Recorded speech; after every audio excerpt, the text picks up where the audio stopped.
24 ساعت آینده به جرم قتل درجه دستگیر میشم. نمیدونم چنین چیزی چطور ممکن اتفاق بیفته. از اون آدمایی هم نیستم که به جرم قتل به زندان میرن، واقعا نیستم. حتی یک بار هم به خاطر سرعت بالا جریمه نشدم. اوه لعنتی، تا حالا حتی از چراغ قرمز هم رد نشدم.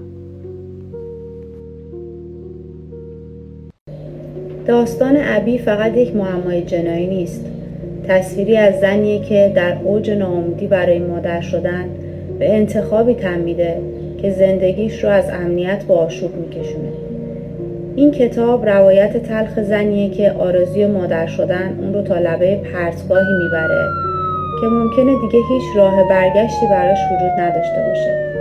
مادر شدن کار ساده‌ای نیست، مخصوصا اگه قرار باشه زن دیگه نوزاد شما رو حمل کنه. حالا اگه شما جای ابی بودید، برای داشتن چیزی که سالها براش جنگیدید، حاضر بودید چقدر از امنیت زندگیتون رو فدا کنید؟